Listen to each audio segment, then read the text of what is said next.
Pessoal, bom dia. Estamos começando nossa aula de hoje.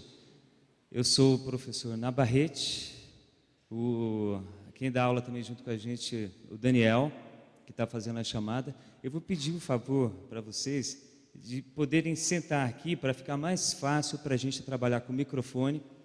À medida que vocês quiserem participar, é só levantar a mão, o Daniel vai com o microfone.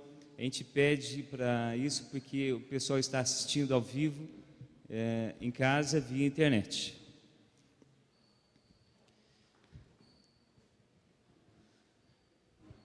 Ok, vamos abaixar nossas cabeças, vamos orar. Senhor Deus, que o Senhor possa estar nos abençoando, tranquilizando os nossos corações, Senhor Deus, que possamos passar esses instantes aqui estudando da Tua Palavra, o que o Senhor tem a dizer para nós. Abra os nossos corações, tira toda preocupação lá de fora, Senhor Deus, pois queremos Te ouvir. É a nossa oração em nome de Jesus. Amém.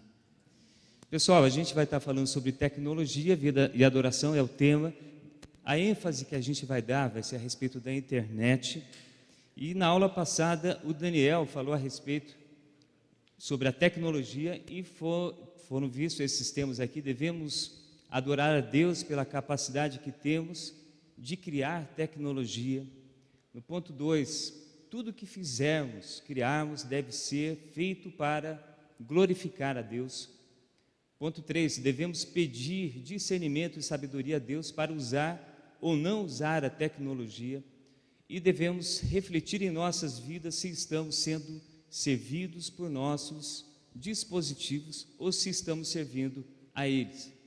Como enfrentar esse mundo novo que está diante da gente, de forma que a gente glorifique a Deus e de forma que as nossas vidas e a vida de outras pessoas sejam abençoadas. O tema nosso de hoje é conexão global e o que a Bíblia revela sobre este momento. A gente está passando aí por uma grande conexão global em decorrência dessa grande rede mundial, essa revolução digital. Ainda é tudo muito novo, a gente precisa entender quais são esses impactos que provoca na sociedade, na nossa vida espiritual, na vida de nossos filhos, na vida da sociedade, da igreja, e é isso que a gente vai estar falando a respeito hoje e durante o nosso curso no trimestre. Quem está por trás dessa grande conexão global, né? Qual que é a mente que está por trás? Tem os adeptos da conspiração, eles falam que são os Illuminati, né? Que é os Estados Unidos querendo dominar. E a gente vai ver o que a Bíblia tem para falar a respeito disso. A conexão global, será que aponta para um momento escatológico?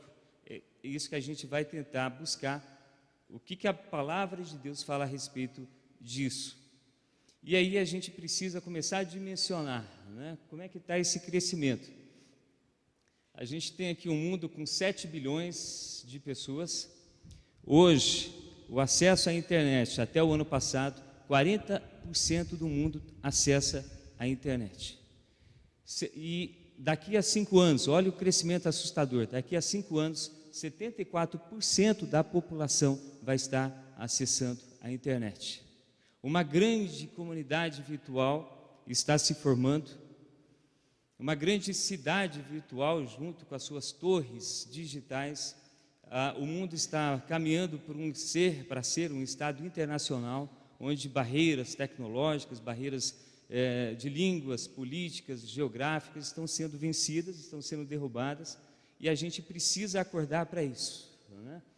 No Brasil, a gente tem 50% da população acessando a internet, e daqui a 5 anos, em 2020, 95% da população vai estar conectada digitalmente, né? Quer seja por um computador, por um smartphone, qualquer tipo de dispositivo digital, a gente vai estar podendo se conectar com qualquer pessoa. E para ter uma noção do Iraque, um país fechado, em 2012, 7% da população tinha acesso à internet. Eles estão investindo também bastante isso. E, por projeção, em 2020, cerca de 60% do Iraque, um dos países mais fechados, vai estar tendo acesso à internet. E aí a gente tem um grande processo de integração global, a cultura, gente está se tornando uma grande comunidade global. Antes, quem alimentava as informações eram as televisões, jornais. Hoje, quem acessa, quem alimenta de informações a internet é a população, é o povo. A gente vê um processo de simbiose, né, sendo criado, onde todo mundo alimenta, todo mundo tem acesso à informação. Hoje, uma criança de 7 anos de idade tem mais informação, mais acesso à informação que o imperador de Roma, criando aí algumas séries de distúrbios, né? Alguns psiquiatras falam, até o Augusto Cury fala que a esse consumismo exagerado de informações está gerando a síndrome do pensamento acelerado e muitas vezes sendo diagnosticado como hiperatividade, né? Então ele chama atenção a respeito disso. A ONU vê a globalização como uma mega tendência que mudará todas as tendências mundiais. Qualquer organismo, qualquer instituição hoje no mundo, se quiser prevalecer e ter vida e ser eficiente, precisa considerar essa tendência universal. Não tem mais volta. Aí Pierre Levy, um filósofo, um dos especialistas na cultura cibernética, ele fala o seguinte: há um empoderamento do homem, pois ele tem acesso a uma grande biblioteca mundial, reduz distâncias geográficas e culturais. E isso a gente tem reflexo na nossa vida, e a gente vai ver a respeito disso mais para frente. Será que a Bíblia, ela tem alguns fatos históricos e alguns momentos que podem ser usados como referenciais para a gente poder analisar esse movimento de hoje? A gente vai buscar isso na Bíblia e ver o que ela pode estar falando. Aqui o Pierre Levy, ele fala: ainda não vemos as consequências desta revolução, pois leva algumas gerações para observar. Temos que aprender a navegar. A Revolução Industrial levou gerações, levou aí centenas de anos para a gente ver qual foi o impacto da Revolução Industrial. A Revolução da Imprensa, a gente levou também alguns séculos para a gente ver quais são as consequências. E hoje o mundo está palpando ainda no escuro para saber quais são as consequências da internet na nossa vida, que já faz parte da vida de cada um. Hoje as nossas crianças, elas estão deixando de assistir televisão para assistir o quê? YouTube. Eles escolhem os canais, escolhem os desenhos e os filmes que eles assistem. Muitos dos filmes, os filmes mais assistidos hoje pelas nossas crianças, são filmes produzidos por próprios adolescentes, próprias crianças, né? Você pega aí um dos 3 canais mais assistidos do YouTube, são produzidos por jovens e por adolescentes, e as nossas crianças estão assistindo isso. É importante a gente estudar esse tema, pois Deus quer levantar pessoas deles que estejam influenciando também no YouTube, na internet, que estejam alimentando, e a gente vai falar sobre isso durante os nossos temas. O que a Bíblia tem a dizer sobre essa grande conexão global, né? Para a gente começar a responder a respeito disso, a gente tem que ter em mente esses 2 grandes paradigmas, essas 2 verdades, que é a soberania absoluta de Deus e a missão de Deus. E a gente vai começar nessa primeiro pilar, que é a soberania absoluta de Deus. Deus é o Senhor da história, tudo está sob o seu total controle. O mundo não está fora do controle. Os gregos entendiam a história como se fosse ciclos infinitos, tudo uma repetição e não teria fim. O existencialismo ateísta fala que nada existe, não existe um propósito para a nossa vida, para a história, não existe um fim, não existe uma história, uma estrutura, uma meta narrativa. O que existe é aquilo que os nossos sentidos conseguem captar, e aí não existe sentido para a vida, pois cada um deve buscar o seu próprio sentido, e a vida acaba com a morte. Aí a história para os cristãos tem outro sentido, né? A gente tem aqui, para os cristãos, a gente tem um início e tem o fim. Aqui a gente tem a criação, onde Deus fez o mundo com um propósito. E a gente tem aqui são as cenas da história da humanidade. Aí depois teve a queda do homem, aí teve a redenção e a consumação, aí com a vida de Jesus, com a morte de Jesus, com a crucificação e com a ressurreição de Jesus. Ele disse: está consumado, mas ainda não totalmente. Então a gente está nesse período aqui da consumação e da eternidade. A história aponta para a eternidade. A gente então passa por essas cenas da história e a gente sabe qual é o destino. Então o mundo não está aí largado, Deus não fez e deu corda como se fosse um relógio e abandonou a sua criação, não. Deus está no controle de todas as coisas e é importante a gente entender isso, que toda essa estrutura vai permear a nossa vida e a história da humanidade. A soberania de Deus, a gente tem alguns textos bíblicos que apontam para essa verdade inquestionável. E eu convido a vocês para que a gente possa ler juntos aqui. Vamos ler todos juntos? Nos céus estabeleceu o Senhor o seu trono, o seu reino domina sobre tudo. Salmo 103, 19. Essa aula de hoje vai ser mais expositiva, mas à medida que vocês quiserem participar, é só levantar a mão, no final também vocês ficam à vontade. Tem um outro texto que a gente poderia ler junto aqui, vamos ler? Senhor, Deus de nossos pais, porventura não és tu Deus nos céus? Não és tu que dominas sobre todos os reinos dos povos? Na tua mão está a força e o poder, e não há quem te possa resistir. 2 Crônicas 26. Deus domina sobre todos os reinos e todos os povos. Um outro texto, aqui bem elucidativo, está em Provérbios 2,6, porque o Senhor dá sabedoria e da sua boca vem a inteligência e o entendimento. A soberania do Senhor alcança todas as áreas da história, da nossa vida, a ponto que Ele é a fonte de todo entendimento, de todo conhecimento. Tem outro texto que vai falar a respeito disso, aí que eu quero mostrar para vocês que a soberania do Senhor é a fonte de todo conhecimento que leva à construção das tecnologias que a gente tem hoje. E vou mostrar, está bem claro na Bíblia, a gente tem aqui Deus falando com Moisés, nesse texto de Êxodo, quando Deus fala o seguinte, que Ele escolheu Bezalel e o enchi do Espírito de Deus, dando destreza e habilidade e plena capacidade artística. Para quê? Desenhar e executar trabalhos em ouro, prata e bronze, para talhar e esculpir pedras, para entalhar madeira e executar todo tipo de obra artesanal. Você vê aqui a arte, a técnica, sendo aqui uma fonte, o Espírito Santo. E aí concordando com Provérbios que a gente leu anteriormente. Então a gente já começa a construir e começa a perceber de que toda essa tecnologia que nos envolve, principalmente na área, o enfoque central da nossa aula de hoje, que é essa revolução digital, esse acesso a essa grande, que leva a uma grande conexão global, que Deus está por trás desse grande processo, né? Aí a gente vê a soberania de Deus.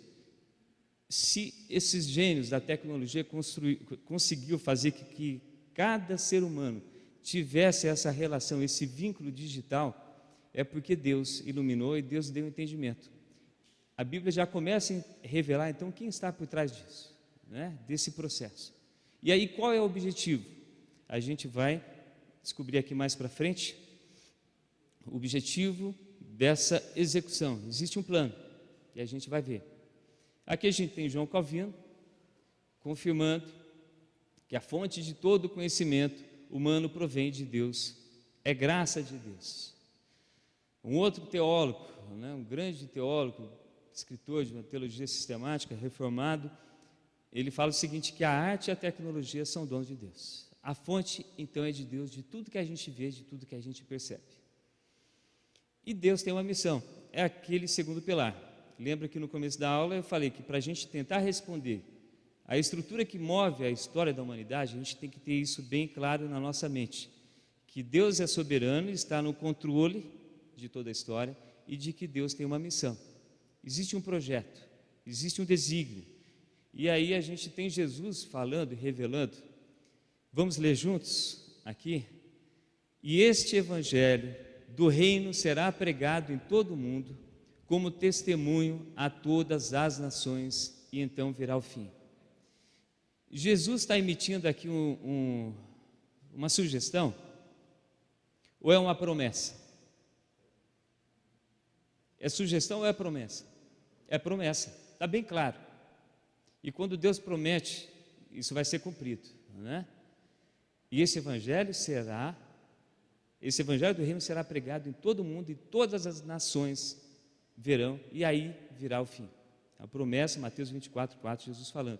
Tem outros textos que começam a mostrar e delinear para a gente construir de que existe um propósito em todas as coisas. Abacuque 2:4 fala a respeito disso. A terra se encherá do conhecimento da glória de Deus, como as águas enchem o mar. E mais para frente, na continuação desse texto, aí fala do juízo final. E aí, então, virá o fim. Então a gente vê aqui que antes da igreja ser missionária, Deus é o grande missionário.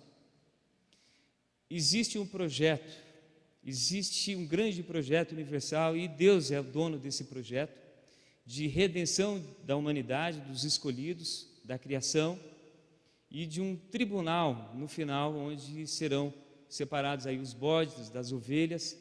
Então o mundo caminha para isso, a gente sabe para onde caminha. Então a gente tem aqui Isaías 40 também 3, olha que interessante esse texto, que muitas vezes é utilizado, e a gente viu o cumprimento desse texto de Isaías 40 em João Batista, mas ele fala também para os tempos de hoje. Eis a voz que clama. Olha que interessante aqui. Vocês estão conseguindo ver? Está bem fraco, né? Eu vou lendo aqui para vocês, e aqui fala, ó, preparai o deserto. Isaías falando. Preparai o deserto. Deixa eu ler aqui. Eis a voz que clama. Preparai no deserto o caminho do Senhor. Endireitai no ermo uma estrada. Ermo são ondulações. Uma estrada para o nosso Deus. Todo vale, tudo que tem profundidade, será levantado. Aqui tem uma ideia de nivelamento. E será abatido todo monte. Tudo que é monte também será abatido. Novamente a ideia de um nivelamento. O terreno acidentado será nivelado, e o que é escabroso, aplanado. Para que a gente vê toda uma preparação de caminho, para que a glória do Senhor seja revelada, e toda a carne juntamente, dá a ideia aqui de uma grande comunidade global, de uma unificação, e toda a carne juntamente verá a glória de Deus, pois a boca do Senhor o disse. Então a gente vê esses textos aqui apontando para um nivelamento, um cenário sendo preparado para que a glória do Senhor seja conhecida juntamente por toda a carne. Chris Wright é aqui um teólogo reformado, anglicano, ele fala que todas as nações conhecerão a Deus, quer sob juízo ou salvação, todos conhecerão a Deus. Então, esses são os dois paradigmas para a gente começar a responder a razão dessa grande conexão global. Para onde que isso está encaminhando a humanidade? Isso aí está ao léu, de forma aleatória? Não, existe um grande propósito. E a gente vê nesses dois pilares da soberania absoluta de Deus, que vai mover, através do seu conselho divino, através da história da humanidade, através de todos os fatos e acontecimentos históricos, Deus vai cumprir a sua missão, é promessa. Deus vai cumprir a missão porque Ele é dono de todo esse processo. E a missão, a gente sabe que toda a glória seja conhecida de Deus, toda a terra verá a glória de Deus, quer sob juízo, quer sob salvação. Então, no final, sobre salvação, sobre juízo, sobre graça, o juízo, todos conhecerão a Deus. E a gente vê isso ao longo das histórias, muitas vezes os avanços tecnológicos, como o que a gente está vendo hoje, e isso levou muitas vezes para que também tivesse o avanço do conhecimento de Deus. A gente tem Israel, e aí a transmissão textual, os textos que eram produzidos, Moisés, tido pelos diversos historiadores como autor do Pentateuco, que escreveu por volta aí de 1400 a.C., Josias, o rei Josias, quando descobriu os livros, as escrituras das leis, nos anos 600 a.C., através do seu conhecimento tecnológico de compilação, ele pegou alguns judeus e começou a compilar. Então a gente vê que através da técnica da escrita, de compilação, o conhecimento de Deus foi sendo preservado. A Septuaginta, que foi a tradução do texto hebraico para o texto grego, que foi aí conduzido pelo rei Ptolomeu, que chamou 70 judeus para que escrevesse todo o Velho Testamento, todo o Antigo Testamento para a língua grega, e isso a gente viu que serviu para que no processo do Império Romano, que tinha as duas línguas, latim e o grego, servisse para que o conhecimento de Deus fosse difundido. O próprio período do Império Romano, da Pax Romana, a gente vê que o conhecimento tecnológico das estradas pavimentadas, eram 85 mil quilômetros de estradas pavimentadas naquela época. Para vocês terem uma noção do que representa isso, só no Brasil a gente tem um pouco mais de 200 mil quilômetros de estradas pavimentadas. Há 2.000 anos atrás, a gente tinha 85 mil. Isso foi fundamental para o avanço do cristianismo na época do Império Romano. Essas estradas, a pacificação que tinha pelos soldados do Império Romano. Então, tudo isso contribuiu, esse avanço tecnológico à época contribuiu para que o cristianismo crescesse. E a gente está vendo isso hoje. O domínio da tecnologia nas navegações. Isso logo depois do avanço do islamismo, que conseguiu pegar todo o norte da África, parte da Europa, Espanha quase que totalmente, ali da Ásia Menor. O cristianismo cresceu muito no período das grandes navegações em decorrência do conhecimento do avanço tecnológico, né? O cristianismo veio para as Américas, na época das caravelas, sempre vinham os soldados e vinham os missionários. O próprio Calvino mandou 7 missionários aqui para o Brasil, em 1570, veio junto aqui. O Japão, em 1600, pouca gente sabe disso, mas já tinha, em decorrência dessas navegações, já tinha 100 mil cristãos. E aí, mais para frente, abrindo parênteses aqui, saindo um pouco da aula, teve um imperador japonês que mandou matar todo mundo, mas foi cristianizado. O Japão já teve uma época que foi cristianizado, tudo em decorrência dessa tecnologia da grande navegação. E aí, na imprensa, a gente não pode deixar de falar isso, a imprensa gráfica. Qual foi o primeiro livro que foi publicado? A própria Bíblia, né? E aí, o primeiro jornal publicado, recentemente divulgado isso, foi um jornal reformado, protestante. Foi o primeiro jornal que foi rodado na imprensa gráfica. Então a gente vê que esses avanços tecnológicos contribuíram para o avanço do conhecimento da palavra de Deus, e é onde que está apontando isso.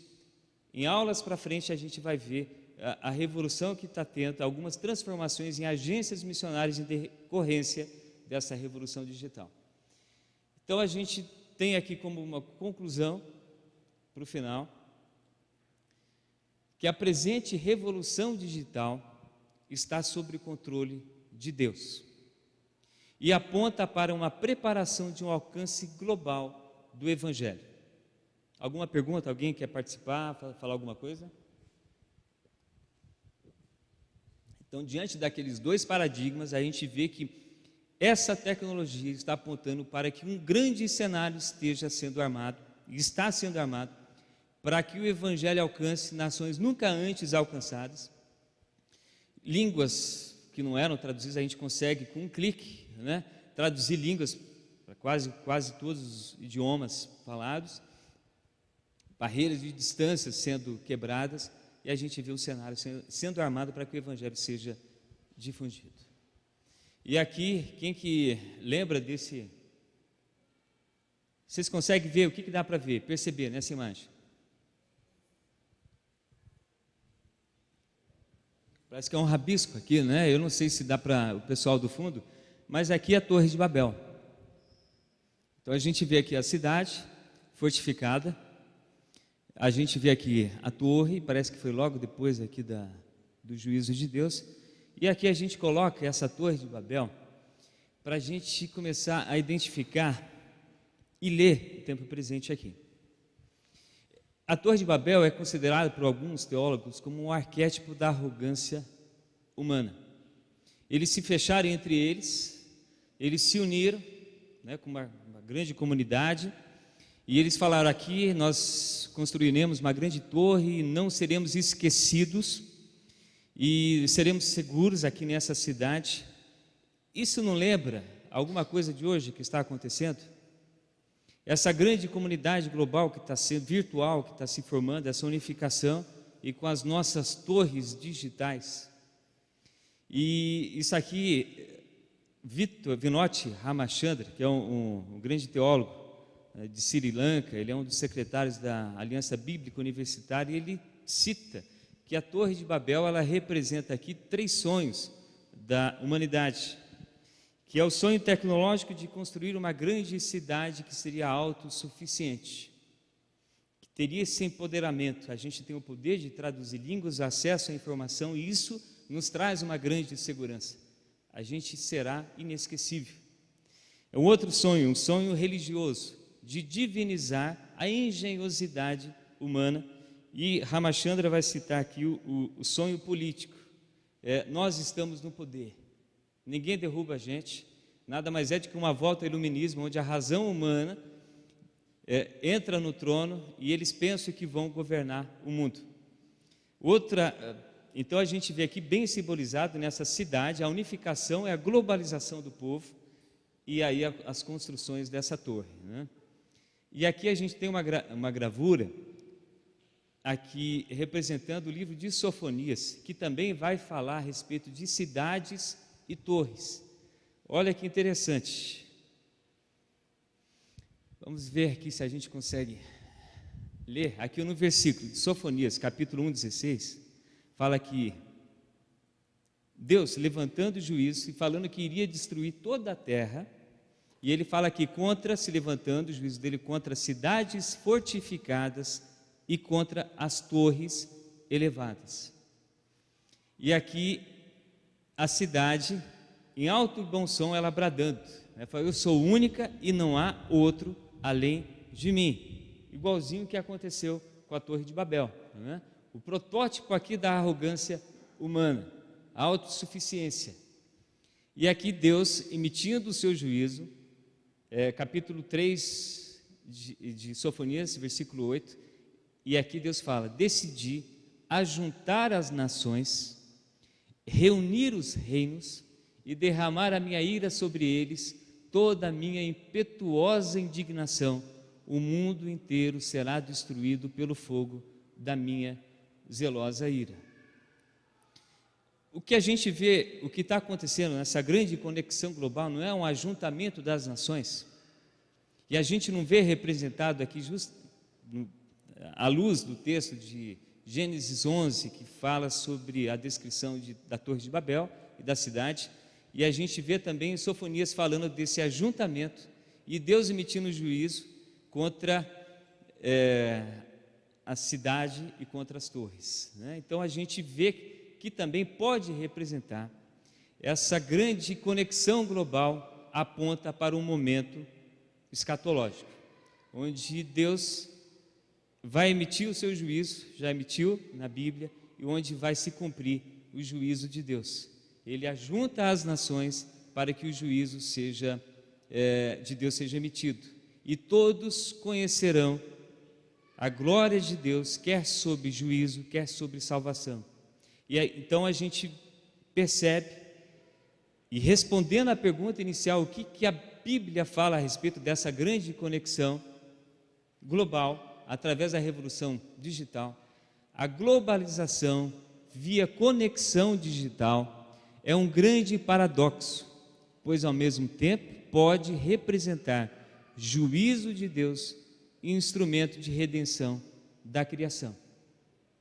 A gente está num momento histórico de que as cortinas já estão praticamente sendo abertas, todos os obstáculos estão sendo derrubados, de línguas, de política, de espaço geográfico.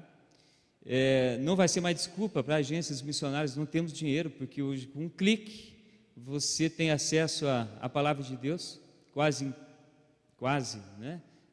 Em todas as línguas, mas é questão de tempo para que esteja consumido o juízo de Deus e a graça de Deus. E aí a gente vê que todo esse processo histórico que está acontecendo, Deus está no comando, Deus está no controle, dando sabedoria, dando entendimento. Deus possui o volante da história da humanidade em suas mãos e caminhando para um propósito final, que é juízo e graça de Deus. Irmãos, abro aqui para vocês, se alguém quiser participar, se alguém quiser fazer alguma pergunta. Esse é o nosso último slide. Alguém quer acrescentar? O que esperar dessa grande conexão? O que a gente pode fazer? Quais são as oportunidades e expectativas para a igreja? A igreja tem que acordar para isso? Ou a gente tem que ficar aqui no canto, tranquilo, e deixar o mundo tocar o barco? A gente vê, já terminando, que quem está no processo, Adam Smith, um grande economista, escocês, ele falou o seguinte: quem governa o mundo, quem está no controle do mundo, é uma grande mão invisível, que é a força dos interesses mesquinhos e dos grandes empreendedores e dos pequenos também em angariar lucro. É isso, na visão desse economista Adam Smith, que move o mundo. Na visão, nós cristãos reformados, quem move o mundo é Deus. Ele está no controle de todas as coisas. É Ele que vai clarear, Ele que vai aparar as arestas, nivelar o terreno para que a glória dele seja conhecida em todas as nações. E a gente sabe que o processo será cumprido, porque Ele é o dono do processo. A gente sabe, tem certeza que a igreja vai à frente, entra no terreno do inimigo, porque é Deus que é o dono da terra. Ele vai e abre as porteiras, as portas, e a gente vai atrás, e a gente sabe que a vitória é do cristianismo, porque Deus está na frente, está no controle de tudo. Amém? Alguém quer participar? Falar alguma coisa? Só traçar um elo aqui. O criador da web, um dos criadores da web, ele acho que é até um dos donos do Google hoje, ele fez uma revelação essa semana que para quem tiver qualquer coisa em nuvem, em formato digital, porque a curto prazo, para imprimir, porque a curto prazo está tão rápida a expansão e não está conseguindo acompanhar, a tecnologia não está conseguindo acompanhar, fazer a resolução dos problemas que estão acontecendo, que para imprimir, porque a internet tem um prazo curto até, acho que é em 2020 a 2050, ela vai travar. Tudo em nuvem vai ficar travado, vai expirar, eles não vão conseguir sequer traçar um elo, documento, tudo que tem hoje nos HDs mais poderosos do mundo hoje, tem a intenção da web de travar isso tudo.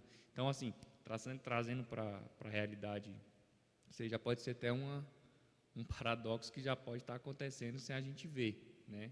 Então, assim, é só um adendo. Obrigado. Eu vi essa reportagem aí e foi bem chamativo, falando que a humanidade corre o risco de perder a sua história, né? Porque está tudo sendo registrado nas nuvens. Irmã.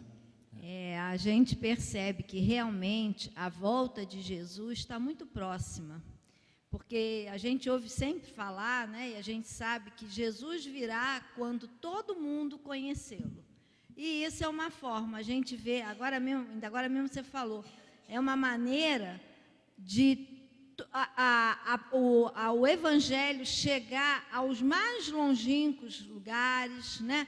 As pessoas que não conhecem, nem imaginam que existe um Deus, existe um Salvador. Então, eu acho que isso tudo concorre para essa situação. E cada vez mais a gente pode ter a certeza que a volta de Jesus está próxima. Amém. Alguém quer falar? Mais alguma coisa? Ok, irmãos, vamos abaixar nossa cabeça, já tocou o sino? Senhor Deus, que o Senhor possa, Senhor Deus, estar nos abençoando. Senhor Deus, que a Tua palavra possa transformar nossas vidas e que possamos perceber, Senhor Deus, todas as nuances, Senhor Deus, as linhas subjacentes nos acontecimentos, Senhor Deus, da humanidade, de que as coisas não estão largadas, Senhor Deus, mas sim que o Senhor está no controle de todas as coisas, ó Pai. E a gente te louva, a gente te glorifica, porque a gente sabe, Senhor Deus, que toda a história está caminhando para esse processo final, para essa cena final, Senhor Deus, de que toda a terra se encherá da Tua glória e de que, quer sob juízo, quer sob graça, todos conhecerão o Teu nome, ó Pai. Nós te glorificamos, te exaltamos, Senhor Deus, e usa-nos como instrumentos vivos em Tuas mãos, para que a gente possa entender esse mundo, Senhor Deus, que está acontecendo ao nosso redor, as consequências disso tudo e qual o nosso papel nesse processo, Senhor Deus. É a nossa oração, em nome de Jesus. Amém. Irmãos, a próxima aula, Daniel vai dar, qual é o tema, Daniel? Os cuidados do uso da tecnologia em meio a uma cultura pós-moderna. Então nós vamos falar, e aí mais o sentido dos perigos, né, da tecnologia, e como ela potencializa hoje essa cultura que a gente vive, que é a cultura pós-moderna, então a cultura relativista, hedonista. Então como é que a tecnologia ela potencializa essas características e os cuidados que a gente precisa ter. Então a gente vai estar trazendo mais esse aspecto, digamos assim, dos perigos, né, em relação aos dias que a gente vive. Então uma aula bem interessante também. E essas 3 primeiras aulas, né, a primeira aula, essa aula e essa próxima aula, são aulas que são mais gerais, que vão tratar de modo mais geral o tema, e as outras 6 aulas já vão entrar em temas mais específicos, né? Então, na semana que vem a gente fecha essa parte mais geral com essa aula dos cuidados, os perigos da tecnologia dentro dessa cultura que a gente tem vivido atualmente, tá? Ok, obrigado, irmãos. Tenham um bom dia, até a noite.